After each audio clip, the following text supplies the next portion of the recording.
Buenas tardes. Continuamos con la parte B del culto a la sabiduría perfecta comparado con el culto a los budos, del capítulo 3, parte 2b.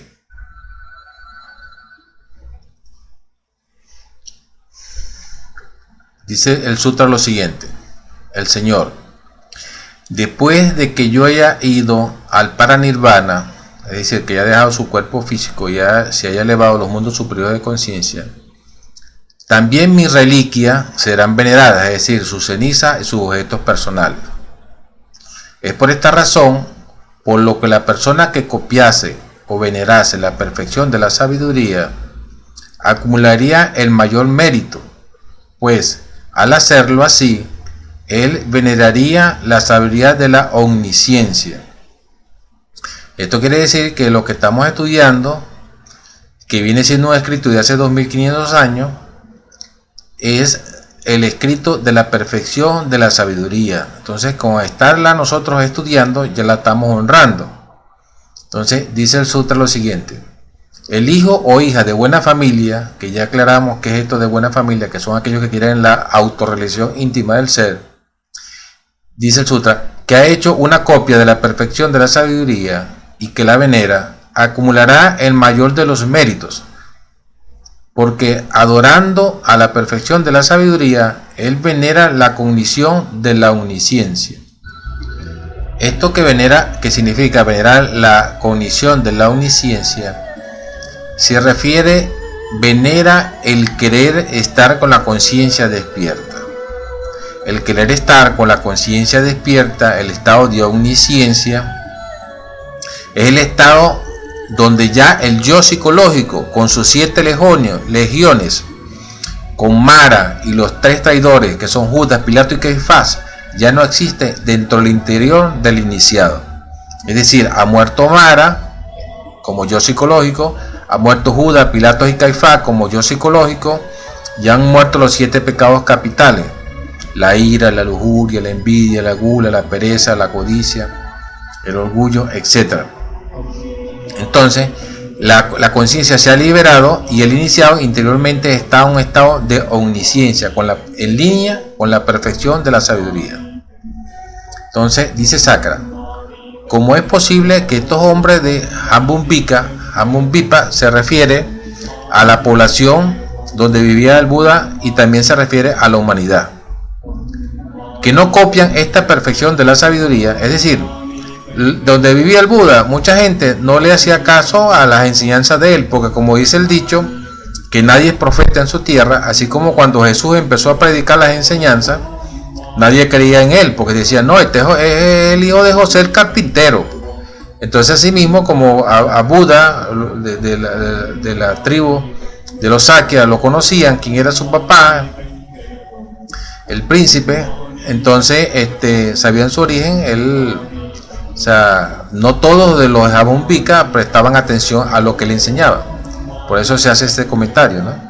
Entonces dice así, que no lo aceptan ni lo estudian, es decir, algunas personas de Jambudvipa, ni la veneran, no sepan que el Señor ha enseñado que el culto de la perfección de la sabiduría trae grandes ventajas, frutos y recompensas, pero ellos no saben esto, no son conscientes de esto, no tienen fe en ello. Como actualmente la humanidad de este siglo XXI, en la cual nosotros estamos diseminando y difundiendo la perfección de la sabiduría, y muchos no prestan atención a esto, ¿no? Ni lo toman con la debida profundidad que ellos se requiere, ya que nosotros nos da un tiempo de vida de 108 existencias, 108 cuerpos físicos.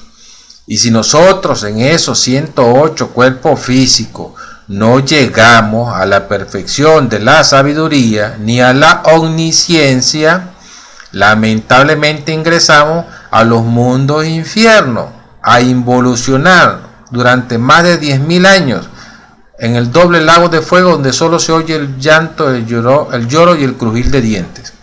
Entonces tenemos que hacernos conscientes de esto, pues. Nosotros tenemos que eliminar el ego, tenemos que desintegrar el yo psicológico dentro de nosotros y llegar a la omnisciencia.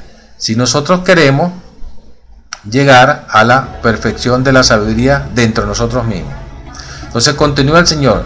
¿Qué piensas, Kaushika? ¿Cuántos de estos hombres de Jambudvipa están dotados con fe perfecta en el Buda, el Dharma y la Sangha?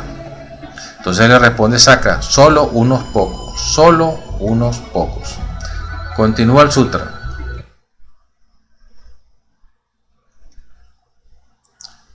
Y dice el Señor,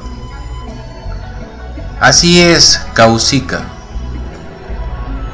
Solo unos pocos hombres de Jambudvipa están dotados con fe perfecta en el Buda, el Dharma y la Sangha.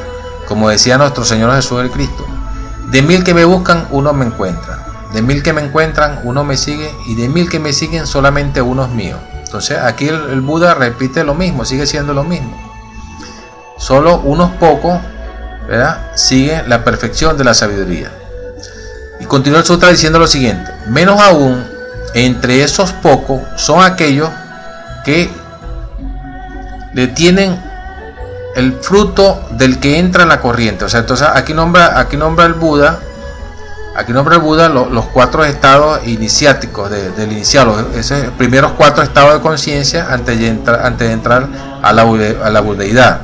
Dice, solo unos pocos son aquellos que obtienen los frutos del que entra en la corriente, después del fruto del que retorna una sola vez. Los que entran a la corriente son aquellos que ya entienden que el mundo exterior es el mundo de los fenómenos y que no debemos apegarnos al mundo de los fenómenos, no debemos apegarnos a los pensamientos ni a las 5 sensaciones, que son las sensaciones visuales, auditivas, olfativas, gustativas y táctiles, porque si nos apegamos a nuestros pensamientos y si nos apegamos a estas 5 sensaciones, nace el ego, nace el yo en nosotros, y si nace el ego y nace el yo en nosotros, entonces nuestra conciencia entra en un estado de sueño.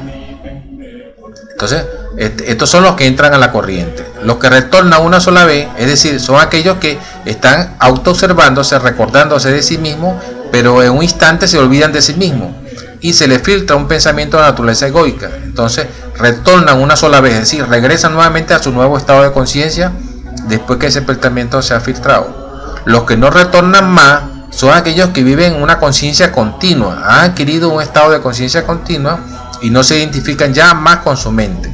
Y están otros que entonces dice que no retornan más y dice, menos aún son aquellos que obtienen el estado de Arax, es decir, que llegan a la maestría interiormente.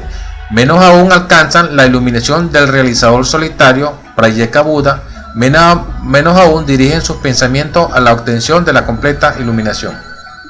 Es decir, que aún estos iniciados con estos niveles de despertar y de conciencia no han llegado a ese estado de la perfección del lado de sabiduría y el estado de omnisciencia, porque es un estado donde el ego tiene que estar disuelto completamente.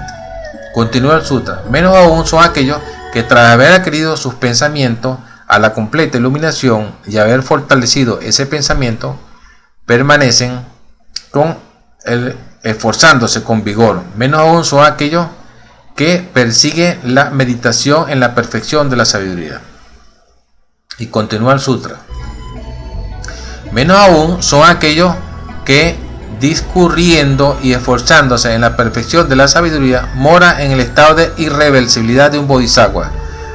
Menos aún son aquellos que, discurriendo y esforzándose en la perfección de la sabiduría, conocerán la completa iluminación. Es decir, que cada vez el Buda va filtrando y filtrando y filtrando y filtrando cada vez más. Son estados de conciencia, estados iniciáticos, estados de despertares, estados de ascensión, cada vez más sutiles, más graduales, más incógnitos y cada vez más profundos, para poder llegar al estado interior del Tathagata, a ese estado de iluminación.